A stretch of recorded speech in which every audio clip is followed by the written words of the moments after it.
Bienvenue sur France 24, il est 18h30 à Paris, à la une de l'actualité. Ça se passe à Paris, un important incendie en plein cœur du 5e arrondissement. Direction tout de suite Paris, 5e arrondissement, donc non loin du Jardin du Luxembourg ou encore de Notre-Dame de Paris. Vous venez d'entendre Laurent Nunez, donc préfet de police de Paris, qui a donné les toutes premières informations sur cet incendie qui a donc eu lieu au 277 rue Saint-Jacques, dans le 5e arrondissement de Paris. Et on va tout de suite rejoindre par téléphone Eman Bouzoumita, qui est gérant d'un restaurant près de la rue Saint-Jacques. Bonsoir à vous, merci d'être avec nous. Avec ce nouvel engrenage de violence en Cisjordanie, la dernière victime en date est un Palestinien tué dans un village attaqué par des Israéliens après la mort de 4 Israéliens tués par 2 tireurs palestiniens près de la colonie juive d'Eli, entre Ramallah et Naplouse. Le gouvernement israélien devrait accélérer un projet de colonisation à Eli. On est vraiment dans une escalade de la violence.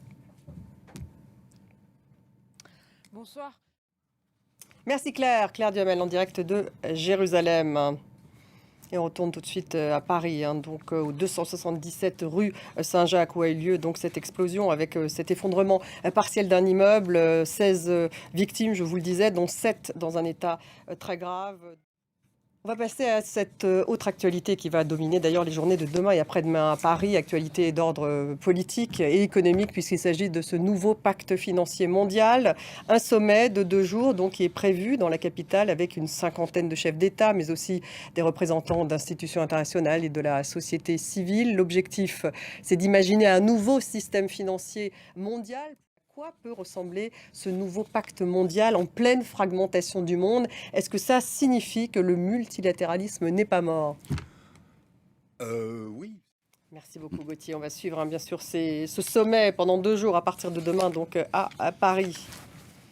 Et c'est à Londres qu'a lieu la conférence pour la reconstruction de l'Ukraine, cette fois, qui réunit pendant 2 jours plus de 60 pays, des institutions internationales, mais aussi des institutions du secteur privé. Les États-Unis vont fournir 1,2 milliard d'euros d'aide supplémentaire à l'économie ukrainienne, en particulier pour les infrastructures, la construction des infrastructures.